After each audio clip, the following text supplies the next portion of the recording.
know me, Marla Rima, my husband Gary back here. We've lived on Simpson Street for 4 years now, and I can tell you from the bottom of my heart, I love this place. I do. It's the best place ever. We so enjoy everything about it, and we have made some of the best friends. We have some of the best neighbors, and we care about you. And it's really important to me, this AED machine. Being a retired teacher and a coach, I have seen a lot of people need this, and a very good friend of ours right here in the Villages is here with us still because of an AED at his church. Had that not been there, he may not be with us. Yeah. And he plays pickleball with us often, and we enjoy his company, and it's just important to me. So I hope you'll get all your answers today. We have several people that couldn't make it. They are in support and are writing their checks, and we've got a few that we have to work on. I hope we can get their questions answered. I'm going to record so I can show it to anybody that wants to see. Some of you do need to take off early. You feel free to go whenever you need to go. And please eat goodies because I don't want to take them all home. Did you make them? I made them, and I don't want to, well, not the cookies, but I know I will eat them because I love those, so please help me eat them. But I want to introduce you to Bob Sjogren. He's going to be telling you all your answers, and he's met with us, given us great information. So, Bob, you talk. Don't clap yet and haven't seen the presentation. All right, good evening, everybody. Again, my name is Bob Sjogren. I'm the program coordinator of Neighbors Saving Neighbors, and I am here to help sell this program to you. But before I go any further, show of hands. How many people think that this is a good idea? All right, my job's done. You guys didn't raise your hands. You're not sure? Okay, well, hopefully I can change that. Then this presentation is for you. All right? Please. Now's your time to ask questions. Okay, I want to make sure that everybody leaves here with questions answered to their satisfaction. Okay? So I got a little presentation, tell about the program, how it all started, what it's all about, how it all works, things like that, and what the fire department does to support you as a neighborhood AED group moving forward. So, a little bit about cardiac arrest. Does anybody know what cardiac arrest is? Your heart stops. Yeah, pretty much. Okay. Cardiac arrest is an electrical problem with the heart, where the heart doesn't beat like it should, so it's not pumping blood, which means there's no oxygen going to the brain, and after a while, the brain will start to die. You may be a victim of cardiac arrest, and you may survive this incident, but depending on how long it's been that your brain hasn't had oxygen before help gets to you, who knows what your quality of life could be. The whole thing about this program is time. Time is our enemy, okay? Bottom line is, the sooner that someone in cardiac arrest can receive basic, simple care like CPR and using an AED, the better the chances this person has of surviving the incident and surviving with a good quality of life. And you're going to hear me probably repeat myself, I don't know how many times in this presentation, but that's what it all comes down to. Getting help to people as soon as possible. So in the United States last year, there were over 350,000 sudden cardiac arrests outside of the hospital. It can happen to anybody. 80% of them occur in the home. Another good reason to have a program like this in your neighborhood. The bad part is only 10% of those 355,000 people survived. And a lot of that is because of time. When these people were discovered, when 911 was called, and how long it took those first responders to get there to help these people. Cardiac arrest, it doesn't discriminate. It doesn't care who you are. Doesn't matter what your age, your sex, your race, your medical history, your family medical history. It doesn't matter. It can happen to perfectly healthy people without warning, just like that. A couple years ago, who watched the football player in Buffalo? Yeah. I think he's in pretty good shape. His cardiac arrest was a little bit different. His cardiac arrest was caused by a blow to the chest, which put his heart into that rhythm, but it doesn't matter. It can happen to anybody. And believe it or not, you know what he's doing now? He has his own foundation. He became a CPR instructor to teach these simple skills to people because that's what saved his life. That's how much he's giving back now to the community. And a simple little electronic box that can shock a heart, that can be used by anybody, is what saved his life. Believe it or not. So bottom line is, quick CPR and a shock from an AED before paramedics arrive can drastically increase your chances of survival. More people are saved every day by people just like you. You guys save more lives than we do because you're there when it happens. You're the ones that spring into action. You call 911, you start CPR, and it's usually the stuff that you guys do before our paramedics arrive is what usually makes the difference, okay? And again, bottom line, early intervention equals a better chance of survival. And feel free at any time to ask questions, okay? You can raise your hand or you can just ask them. We've got a very slow group here, so it's really not a big deal. Is there a time frame between when somebody is discovered and they get AED assist? Is it 5 minutes, 10 minutes? Well, after about 4 to 6 minutes of nobody doing anything, brain damage starts to set in. 4 to 6 minutes? 4 to 6 minutes. 4 minutes. Yep. After about 10 minutes, it's irreversible brain damage. Okay? And that's why it's so important to start CPR right away, because that CPR is what moves that blood up to the brain that has the oxygen. Right now, the average response time under perfect conditions of the fire department anywhere in the villages is about 6 minutes. Okay? A lot of people like to say, oh, it's okay. We've got a fire station close by. We're going to talk more about that in a little bit.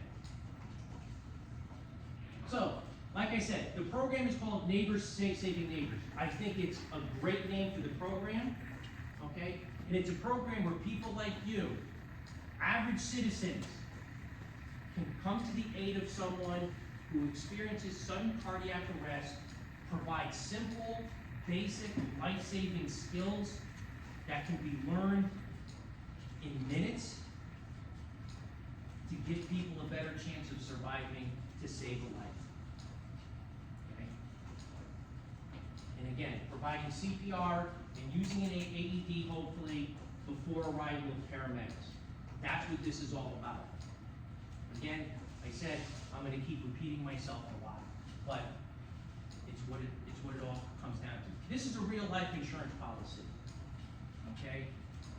For mere pennies, to fund this program for 5 years can save a life.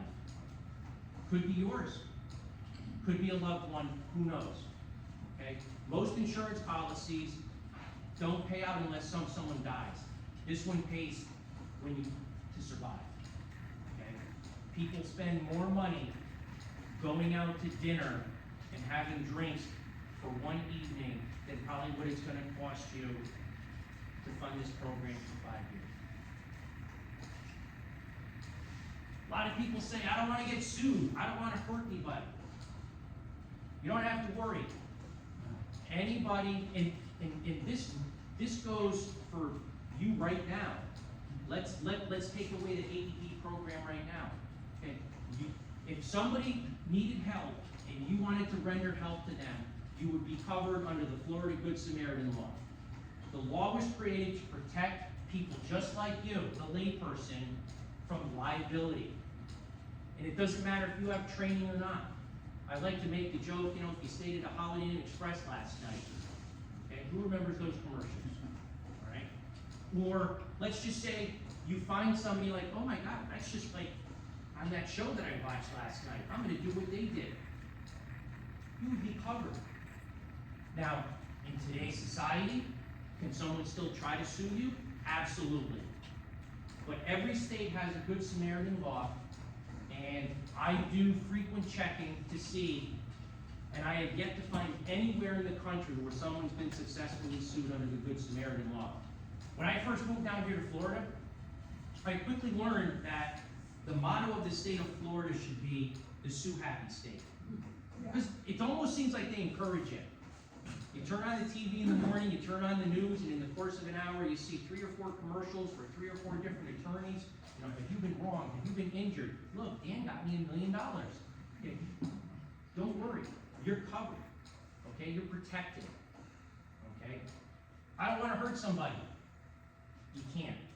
You cannot hurt somebody in cardiac arrest, because someone who's in cardiac arrest, their heart's not beating, they're not breathing.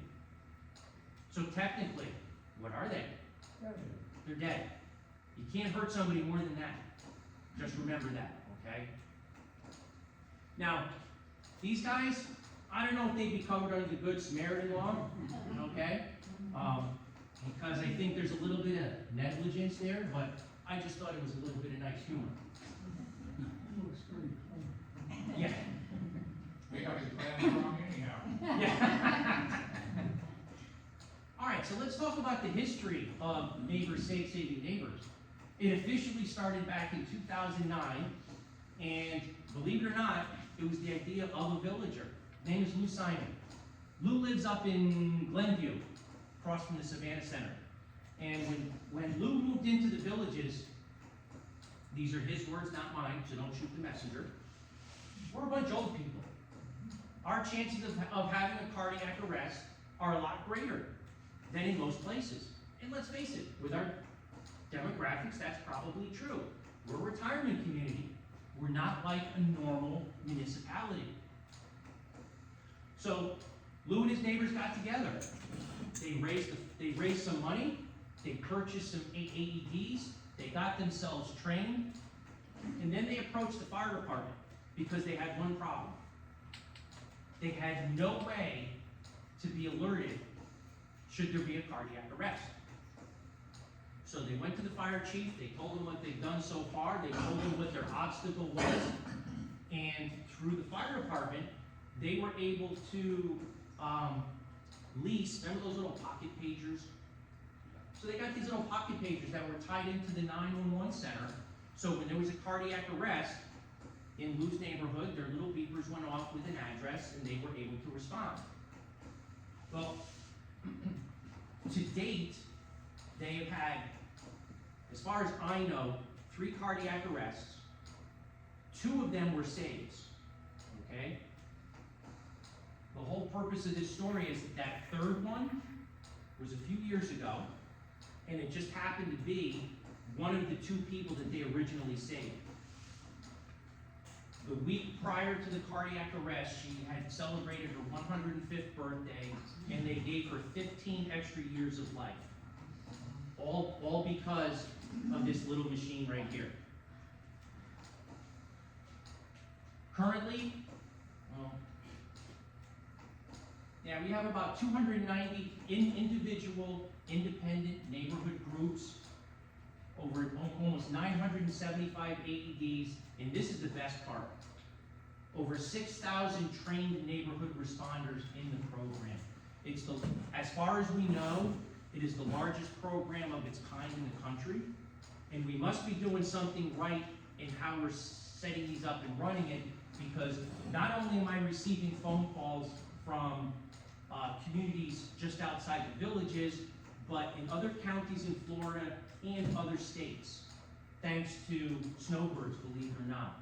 But I've been contacted by communities in Maine, Missouri, New Jersey, because they want to know how we start these programs, because they want to start something. And the one in Missouri, it was a rural community. The average response time of an ambulance was over 20 minutes. What? Over 20 minutes for a response time to the ambulance of that community. So,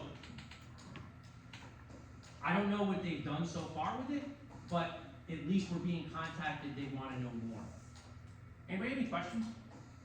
No, but I want to tell you about when we have called the fire department for 911 from Mallory Country Club, it has taken over 20 minutes, and they missed the gate and didn't know where to go.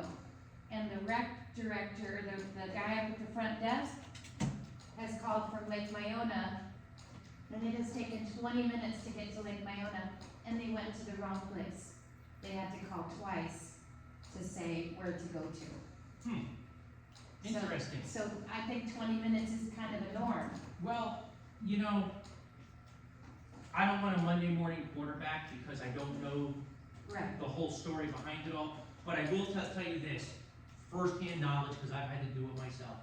When people call 911, and I'm not doubting what you're saying, it could be true, but when people call 911 because of an emergency, a lot of times, time stands still. And plenty of times, I have shown up to people's homes, what took you so long, took you a half hour to get here, and when they go back and they look at the times that everything has been logged in, it's been about 4 or 5 minutes. So, I'm not saying it's not true, but that should have been looked into to see if that is true, because again, if there's a problem of our vehicles getting to where they need to go or not knowing where to go, that's an issue that needs to be addressed on our end. But you might be out on a call somewhere Absolutely, and have to come. from absolutely, one we're to gonna talk another. about that in a second as well, yep, absolutely. There could be plenty of reasons for the Correct. response time. Yes, sir? One of the things we learned in pickleball safety was outside all the pickleball courts is the address. Yep. If you say Miona, they may not know where it is. You gotta give them a physical Yes, address. that's actually the one thing that I did learn when I got down here, is that the way that the computer system is set up in the 911 center, I was told that you have to give them a numeric and a street. You can't just give them a name of a place. Mallory Country Club. You know, Yeah. I don't know if that's changed or not, but that's what I was told. That's what they taught us. Because they, and, you know, where I came from, premises, businesses, the names change, but the numeric never does. So, but I gotta say one thing about you pickleball players, you guys got your act together. Yeah. Pickleball courts are a very popular place for cardiac arrest here, but I will say also that they're also the places where we have some of the highest survival rates because of these players. Because whoever comes to play that day, they set up an action plan. And everybody's got a specific job if something goes wrong. So they really got their act together, you know? I'm very, very impressed with that when I heard that. They saw somebody runs to the fence and gets the address because it's on a placard. Yep, And somebody goes to the rec center to get the Yeah, AED. one person calls, only one, Yeah, you know, so. Somebody goes to that's really good. We've probably seen those AED boxes on the walls of businesses or in some public buildings. They are an automated external defibrillator. This was about 4 years If ago. someone's in cardiac arrest, they can save a life. So this week's Getting Results Award winner had an idea. Place them in neighborhoods and let your next door neighbor be the first responder. Through his efforts, the Villages now has more AEDs per capita than just about anywhere else. Good morning, everybody. Thank you all for coming. It's a 3-hour course So today we're gonna get our CPR AED training. where the focus The most important thing is on is seconds. starting CPR as soon as possible. Everyone here is from the Preserve, a neighborhood in the Villages, and this morning they're taking part in an AED training class called Neighbors Saving Neighbors, where they're learning to be volunteer first responders. First of all, it's very rewarding to me to see this many people and getting trained. All eyes are on Boo's Simon. I live on a circle with 53 homes, and we've already had 2 saved. He started the program in 2004. That's when he got his own neighbors to learn CPR Here's the spots. and installed 2 AED units in his neighborhood. This one is on his home. Take it out, and it's for whatever address you put. The idea has caught on. Now more than 600 of these have been installed in the Villages, and nearly 5,000 people have been trained to use them. Christina Thompson says she's glad her neighborhood All clear? is about to join them. I had read about how the Villages have a really high survival rate for cardiac problems, and so I wanted to have the same like this. When a 911 call comes in for a cardiac arrest, neighbors nearby get an alert with an address at the same time as the paramedics do. My cell phone goes off and I get a text. And so we have the chance to be there much faster. Simon says he's unsure how many lives the program has helped save. But just this year, there have been 23 cardiac arrest calls in the villages. 148 volunteers responded. CPR buys you time and the AED buys you life. He had an idea, and in this many years, he could make such a difference. He has to be commended for it, he really does. This program works, and again, I hope you never need it, but I'm proud that you're doing it. Thank you guys all, I appreciate it. So I think this is a revolutionary idea. Absolutely, great idea. It is, and we're told, get this, the average response time for those volunteers, 92 seconds. And there's no way a Just so fire important, truck is gonna do yes. that quickly. So just a quick disclaimer. She doesn't know it yet, that's my next ex-wife. She doesn't know it yet, her husband and family doesn't know it yet, but that's my next ex-wife. So, She's 4 years older now. Yeah. that's okay, so am I. That's okay. So, 92 seconds, minute and a half. Somebody kneeling down next to you, providing simple, basic, life-saving care. On the average, about 5 minutes before we get there. Isn't that worth a little bit of your money? So why is this program important? Because of time. For every minute that CPR and an AED is not being used for someone in cardiac arrest, their chances of surviving decreases 10%. Now that's if you see the person collapse in front of you. That's when the survival clock starts. If you walked in a room and found somebody lying on the floor, you don't know when that survival clock started. That's why it's so important. And there are documented cases of people going into cardiac arrest. Go to YouTube, you type in 90-minute CPR. There's a story from the Midwest of a gentleman that collapsed outside of a grocery store. It was a volunteer ambulance who responded. The closest paramedics were coming by helicopter from the hospital. That's how far away they were. Believe it or not, the Mayo Clinic. From the time the person collapsed, from the time he collapsed to the time they arrived at the hospital was 2 hours.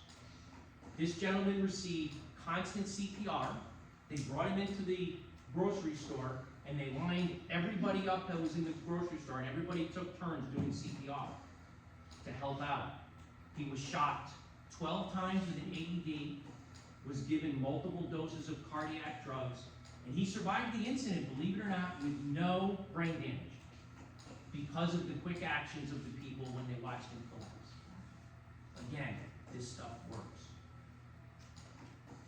So, we talked about time and distance in the closest fire station. When you call 911, that closest fire station to you might be helping others, which means help has to come from a farther distance. Last year, we did almost 27,000 calls. We average about 75 calls a day. We have 12, 13 ambulances. With every cardiac arrest, there's an ambulance and a fire truck because we need the people to be there, the manpower. But that closest fire station could be helping someone else. Who knows? Maybe the next closest fire station is also helping someone else. A couple of weeks ago, in the course of about 2 hours, I think it was, we had 2 house fires going on at the same time. That almost depleted our entire department. And probably if it happened right now, and something happened here, probably the closest fire truck was probably coming from Paradise up in Orange Blossom. You know, we would love to put a fire truck on every street corner, but we know that's not gonna happen, okay? So what is an AED? Well, it's called an automated external defibrillator. It's a small portable electronic device that can analyze heart rhythms and when it detects a certain rhythm, the rhythm of cardiac arrest, it can provide a shock to hopefully restart that heart to get it to beat normally. It's made to be used by people that don't know how to use it. That is how simple it is. You know, there's really only 2 instructions to operate this machine. You know those for dummy books, those yellow and black books? I don't know if they make one for this, but if they did, it would be 1 page, and there'd be 2 sentences. Sentence number 1 is turn it on. Sentence number 2, just do what it says. That's all you have to know to use one of these machines. That's how simple it is. The only time that it will work is when it detects the heart in that rhythm of cardiac arrest. If it's not in cardiac arrest, it's not going to work. That's how safe it is. So we could take a field trip to the lobby and grab the real one out there and stick it on any one of us, turn it on, and push that little button that says shock, and nothing will happen. That is how safe these machines are.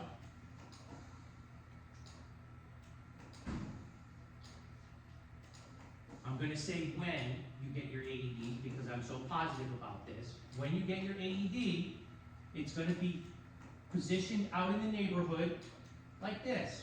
It's going to be close to the street. It's going to be on a post in a weatherproof cabinet. So that way it's easily accessible.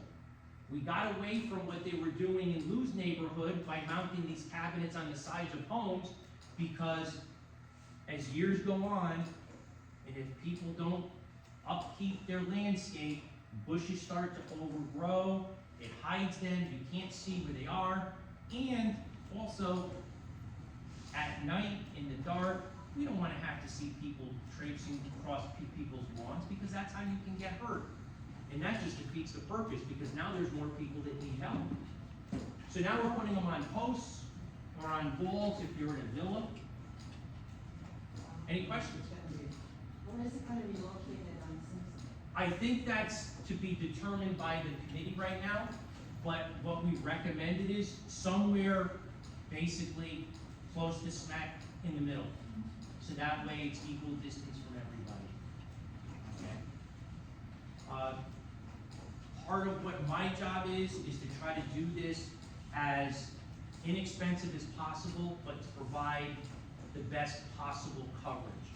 And I believe we're going with 1. Yep, 1. And it only takes 1 to save a life. At the AED.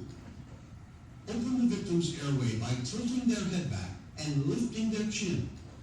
If the victim is not breathing or even gasping, start chest compressions right away.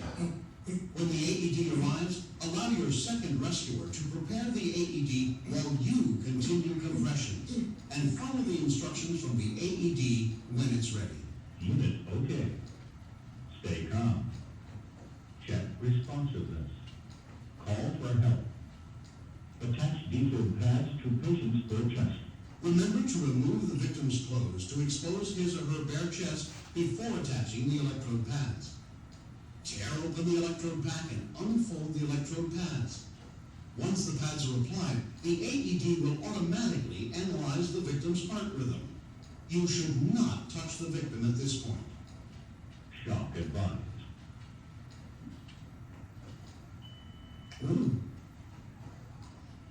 The AED will advise you to perform CPR immediately. Push harder.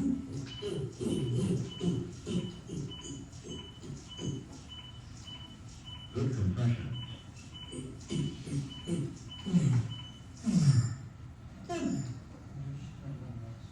Continue compression. Continue CPR and using the AED, following its instructions until help arrives. You know, I thought it was kind of funny that one of the better videos I found out there to show you how simple it is to use one of these machines turns out to be a cartoon. But it really shows you how simple it really is. And the device that we're recommending for you to use is so easy to use. It tells you everything of what to do. And if you notice, at one point, the machine told the user to push harder. It actually knows if you're doing your compressions to the standard of CPR. And if you're not, it tells you what you need to do to step up your game and do better compressions. And it's the only device on the market that does that. And we thought that that was pretty key in choosing an AED, because again, we want to try to have you provide the best possible care that you can. Okay? Any questions on it? Yes, sir. You wanna go over the difference between a heart attack and cardiac arrest? I mean, you can see that right away if you're there. Absolutely, absolutely. I So, think that's important. absolutely. So, cardiac arrest and heart attack are two different things, apples and oranges. Okay? Heart attacks are basically a plumbing problem. There is a blood flow restriction to the heart, and that restriction is what causes that chest pain. Okay? Cardiac arrest, and when people are having a heart attack, they're gonna be awake. They're gonna be talking, their heart's beating, okay, things like that. Cardiac arrest, as I said before, was an electrical problem where the heart stops beating normally and starts to act erratic, it starts to quiver, so it's not communicating with the brain, so it's not pumping blood. And the only thing that can turn that around is an electrical shock. And basically, the shock from that AED, the shock goes through the heart, it kind of stops it for a split second to try to get it to restart, to start beating normally. And that is the only thing that can do that, is that little box, okay?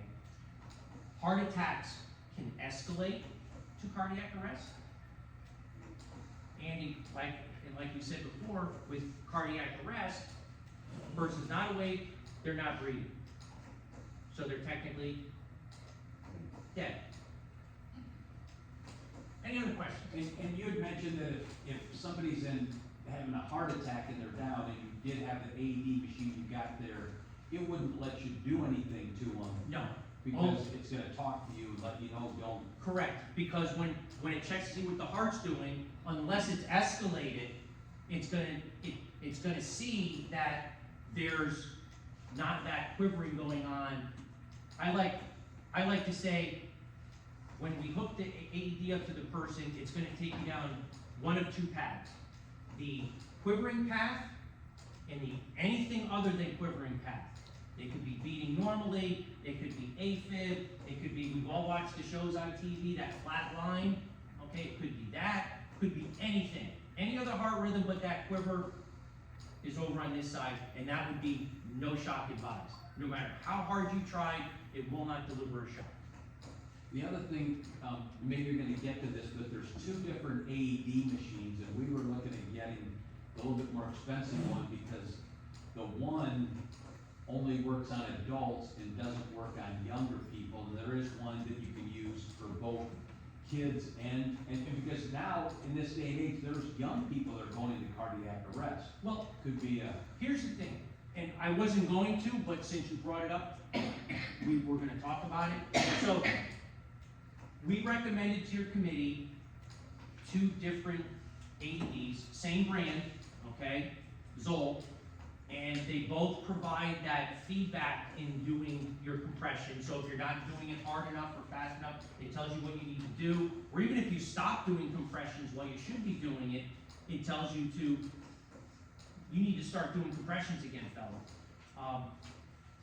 All AEDs out there can be used on anybody, okay? Newborns, infants, children, adults. The difference is that most of the units that are out there, most of the AEDs that are on the market require you to have adult pads and child infant pads. And it's just a smaller version of the pads, and it will give a lower dose of that electrical current to the smaller children. With that other unit that you want to do that a little bit more expensive, okay, it's got a little bit more bells and whistles, It has one set of pads that can be used for everybody. So you're not buying extra supplies, you're not buying child pads, you're not buying adult pads, you have one set of pads. And when you turn on the machine is set up to be used on adults. But I told you before, with the instructions that these machines give you, you can't get this wrong. Because once you turn on that machine, the first thing it says to you is, if your patient is a child, press the child button. It's got a little button that has a picture of a child. You push the button, and it automatically switches the machine from adult mode to child mode. So you're saving a little bit of money by not having to buy pads, and it's kind of one inclusive machine that does it all. How often are these machines upgraded? Upgraded? There can be upgrades in software and things like that, but for the most part, I guess it depends on the manufacturer. Or newer models, newer versions of the machine, how often is that? It varies with the manufacturer. I know that there is one unit out there, an upgrade that they did was they took that feedback device and they incorporated it into their pads. So instead of the 2 pads that stick to the chest, it's actually 3 pieces. There is one model out there which has been, it's still out there, it's still being used, but they're not making them anymore. Things like that. The unit, one of the 2 units that we recommended has been around for about 23 years. And it is top of the line. It's being used by Department of Defense right now. But as far as upgrades and things like that, I mean, I only concern myself with the units that we're using. Yes? How often do they get checked? I mean, do you check them or we check No, them? I don't check them. With almost 975 of them, I would be doing that constantly. These machines belong to you, so you're responsible. What we do recommend is, and it's also what the manufacturer recommends, at a minimum, a monthly visual check of your machine, which takes about 10 seconds.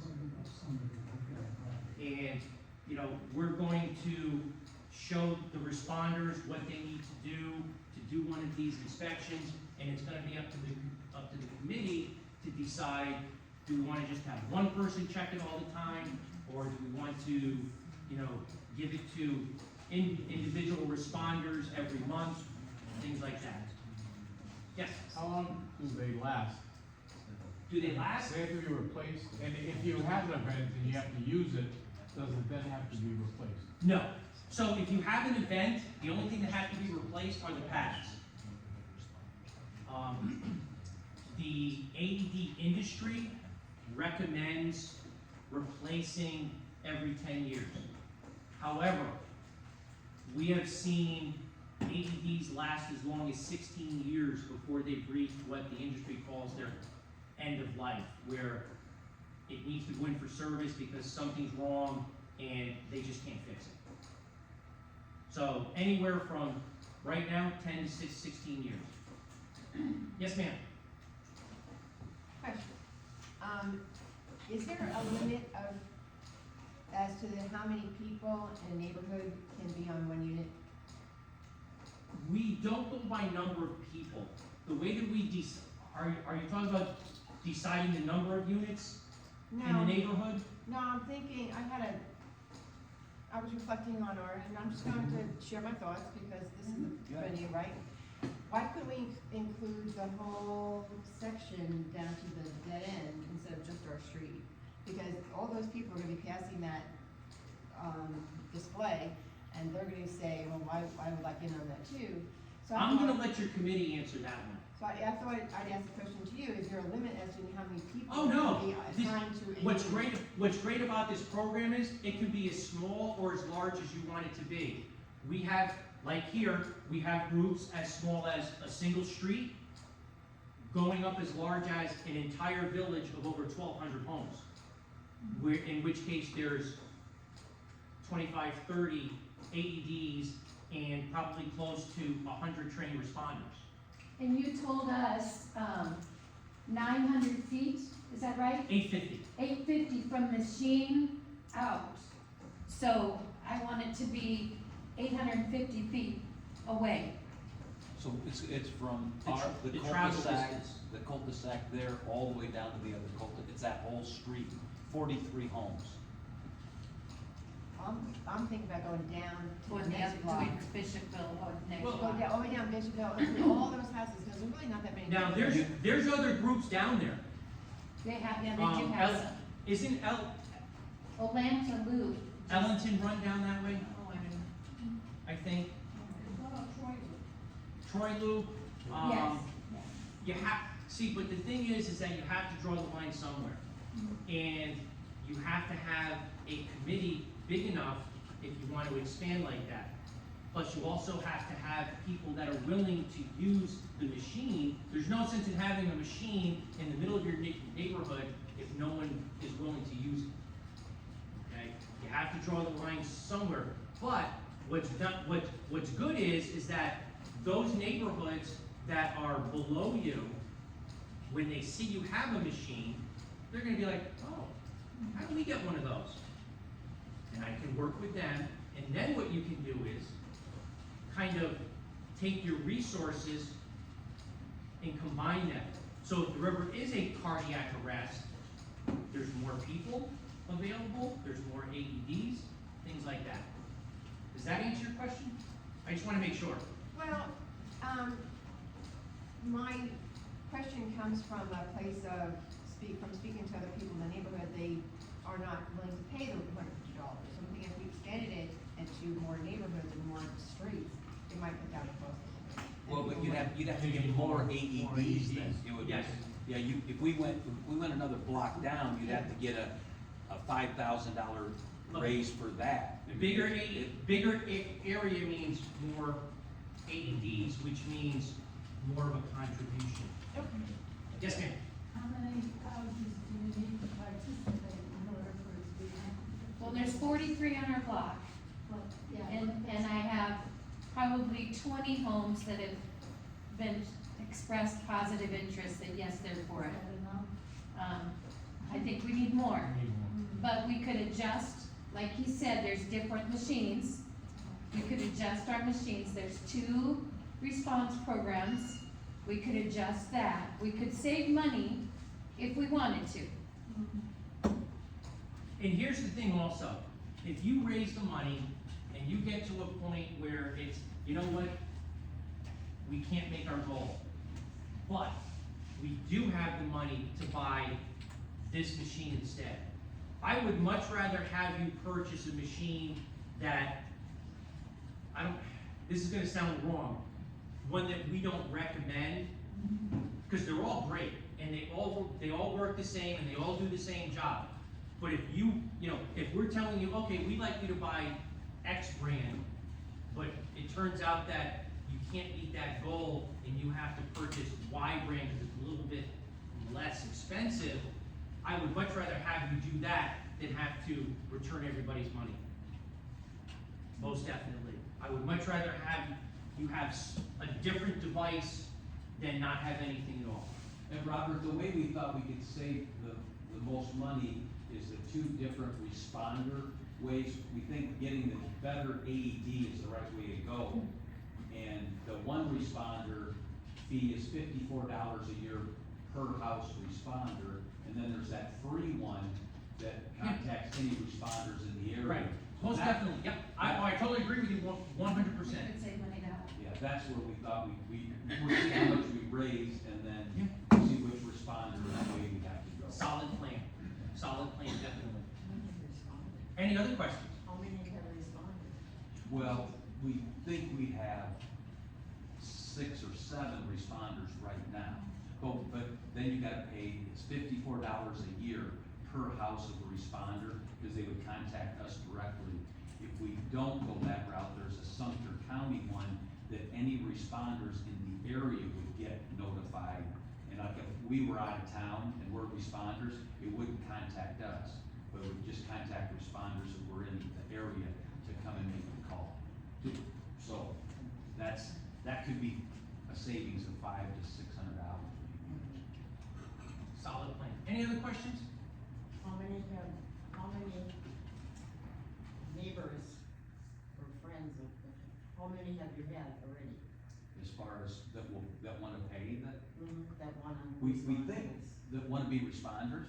No, that one. Are in support. Are in support. I'm hoping 8 to 20 right now are in support. No. Responders. Homes, Yeah. homes, 20, 20? Out of how many are? 43 total. So There's look at, But some of those I haven't heard from. And some wanted to get to the meeting and see, so we felt like we needed to get to about 33 or 34. I can't hear. That's. We need to probably have anywhere from 32 to 35 to do it. Okay, And and how then- much does the unit cost? Just the unit, not. What was that? You brought that in. Off the top of my head, I think it was what, 32? he has. no, 2,300? 2282, Okay. Was that the the free, AED free, the good one. Yeah. The good one. And I divide, that slide was the total. No, I normally don't talk about money in these, because then what happens is everybody starts to yell at each other, and it can become very ugly. Well, I got it was 3270 total, divided by 20 is 160. So that was for the AED, for the cabinet, for the first battery replacement, and the first pad replacement, Yeah. right? Right, Yeah. that's the AED free, which is a good one. So we would have enough for that. 3270 divided by 20 is $163. Right. I mean, So we're close to having all that covered. Then we just have to decide, how are we gonna do the responder? Do we do the $54 a year per responder house? So it just goes to our people on our street?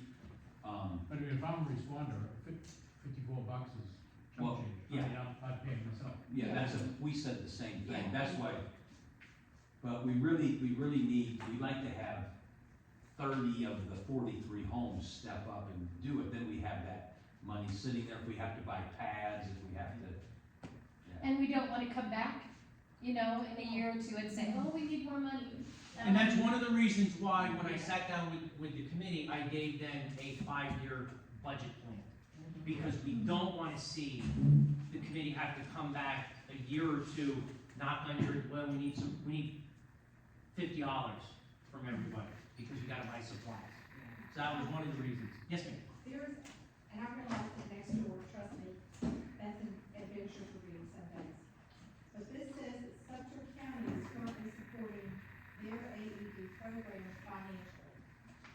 I researched that for you, and so I have an answer. Do you have an answer?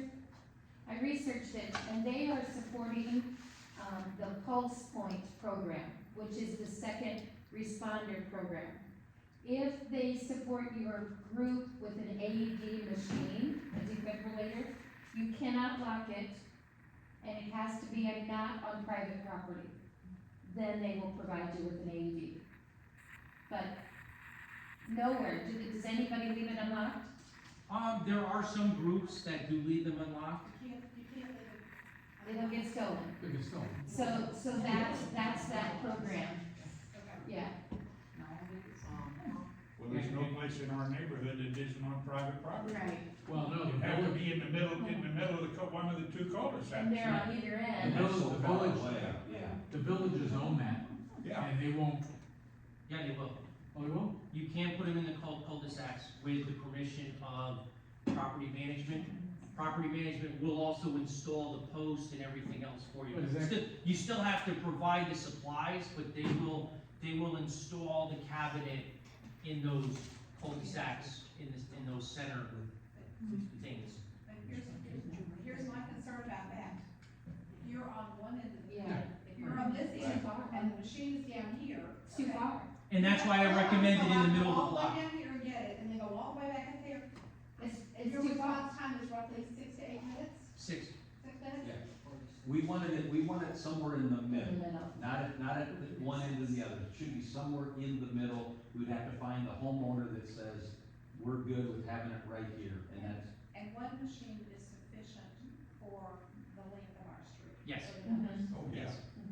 But if we include another street, if we included the street over, they would have to come through your yard to get it? well, they'd have to get an AED. Or they'd have to get there? Yeah, that's too much. Well, the next street over is Hennigan, and that doesn't go two ways like Simpson does. No, it only goes one way. Yeah. Yeah.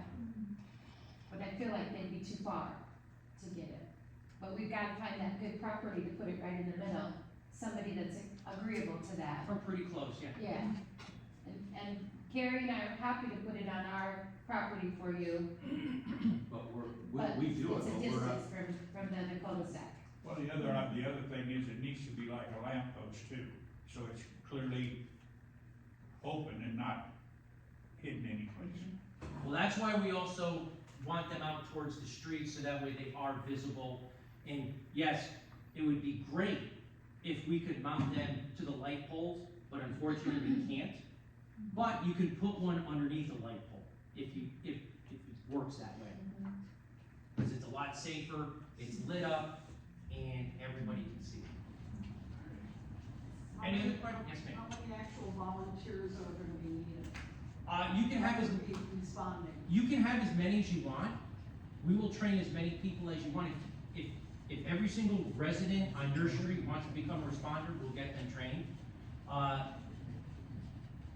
We like to use 10% the number of rooftops, but four or five is kind of low, so I would probably say anywhere from 10 to 15 people, 12 people. That's what I would say.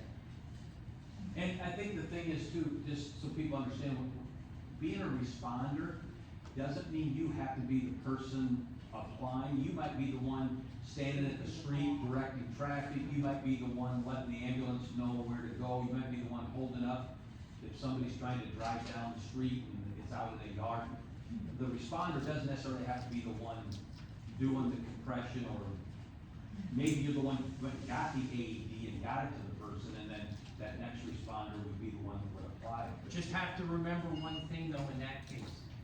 If they're the first person there, they're going to have to do something. Yeah, yeah, yeah. So you have to be careful about talking about stuff like that, but we're not even close to that yet. So, all right, so let's talk a little bit, since we just started, about responder training. Fire department will train anybody who wants to become a responder for free.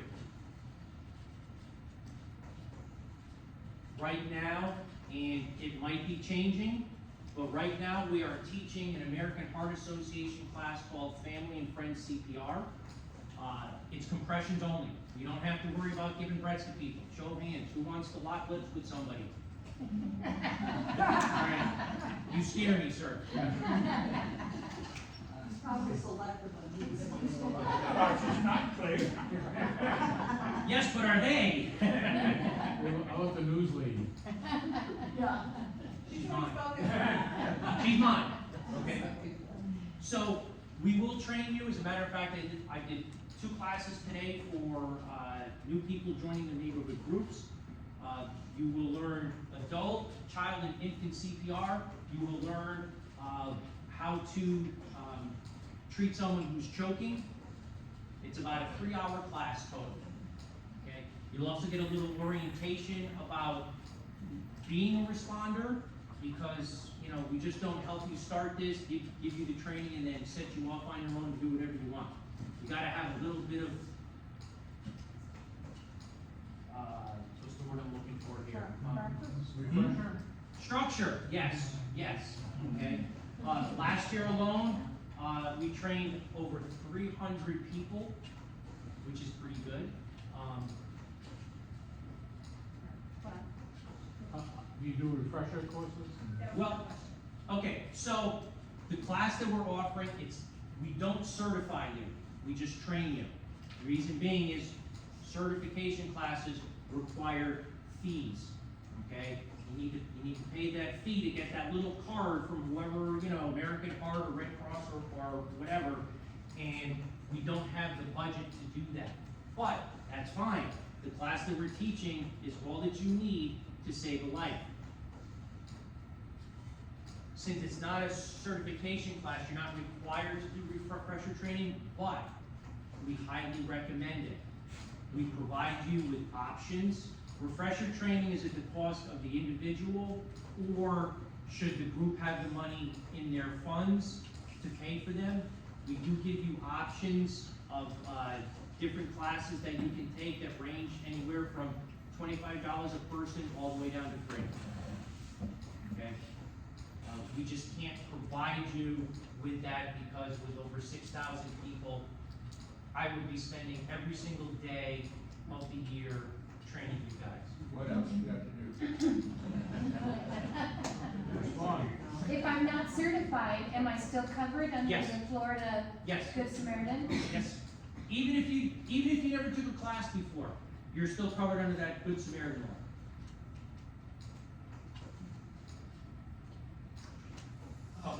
So, one of the things we also, your job is to provide just like us when we show up, to provide you the best possible care that we can provide. Okay? In order to do that, you have to practice. Do I have any previous healthcare providers, nurses or nurse?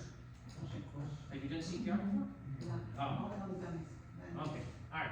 So unless you practice the skills, you're going to forget. That's just a fact. They've done studies. So it's up to your committee, your coordinator, to at least provide you the opportunity to practice. And everything that gets used in these classes, the mannequins, the AED trainers, which are dummy trainers, but you know, they don't deliver a shock, but they work like the real ones, are all available to borrow. Okay?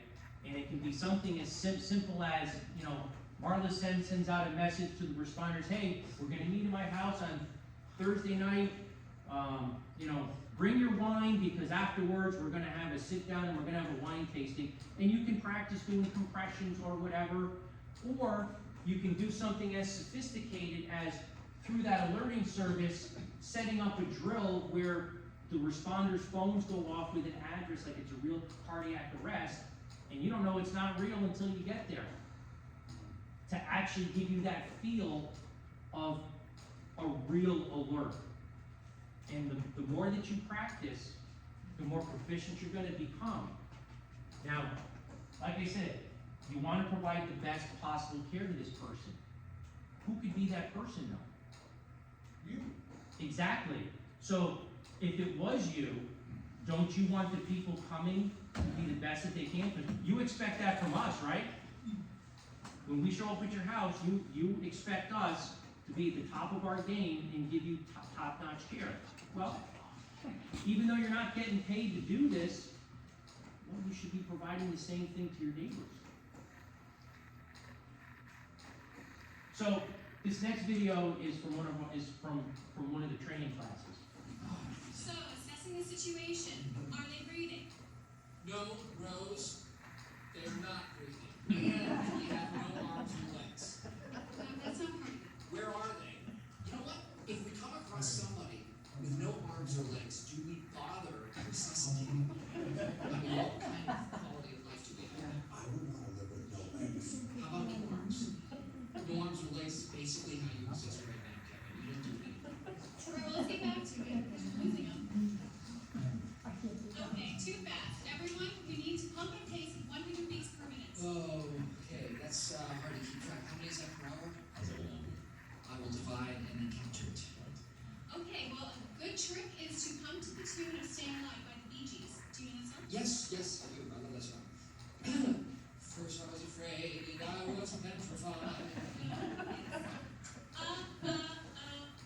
Staying alive, staying alive. You were in the parking lot earlier, that's how I know you. Staying alive, staying alive. Staying alive, staying alive. You can't tell by the way how you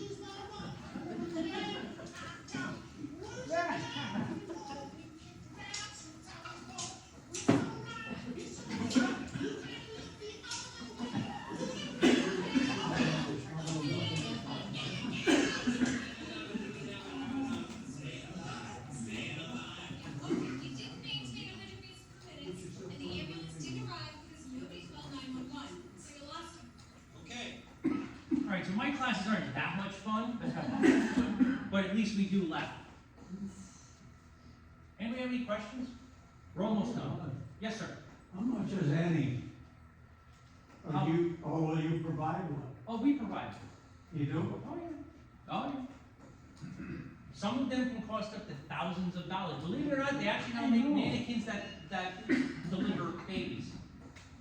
So don't worry, we're not gonna use those. The other guy was looking at when was starting to, he started really like. All right, so I said before, you know, just because we take a CPR class doesn't mean that that's where our training ends. We need to practice. Exactly, practice makes perfect, and, you know, all these different, you know, American Heart and Red Cross and whoever else, they always, you know, 2 years, take a refresher class. And again, it's up to you to practice in between your first and your refresher.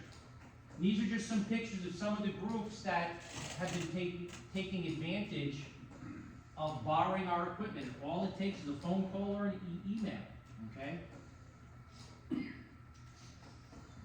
So if you've read any of the articles in The Sun, they refer to this program as the AED Army because there's just so many of you, okay?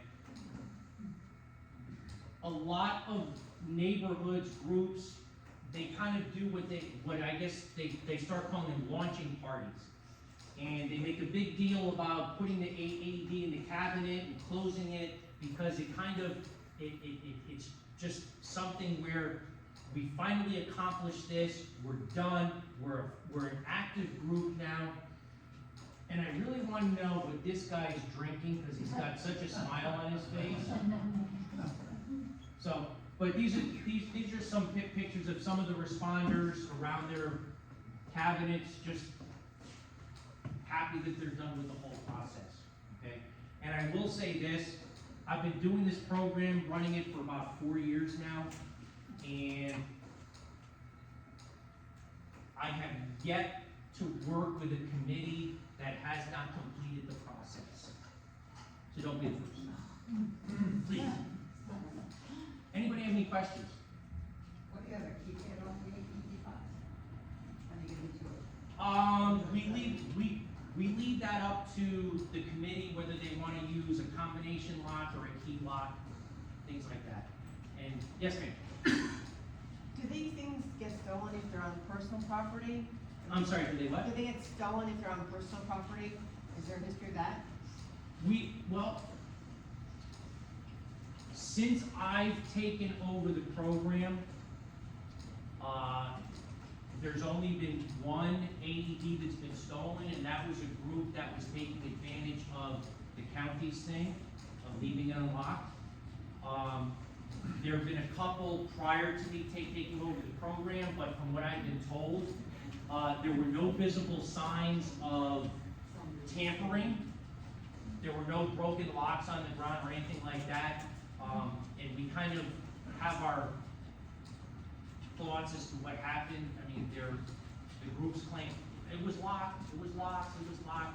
Honestly, I think somebody did that monthly inspection, forgot to lock the cabinet, and somebody saw an opportunity and took it. Yes? Okay, so what happens if we get this and it's installed and then somebody who's not on our street wants to use it? Use it. Well, if it's locked up, they won't be able to. I mean, like, it's okay though, right? Absolutely, Oh, okay. absolutely, because Neighbors Saving Neighbors is not a public access AED program. It is what's referred to as a limited access.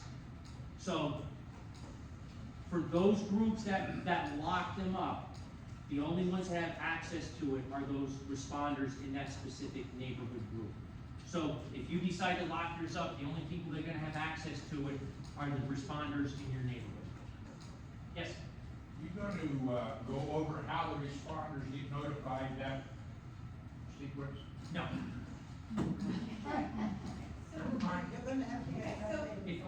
Well, I mean, I can give you a brief overview of how it kind of works, but I'm not gonna get into everybody's specifics. sitting in here, and if they weren't on the board the first meeting, they don't know how the responders are gonna learn. Well, Mr. Back over to you. Well, I think. Okay, so what happens is, this program does not work unless somebody calls 911, obviously. Nothing changes with that, because if nobody makes that phone call, even we're not coming, okay? So what happens is, 911 is called.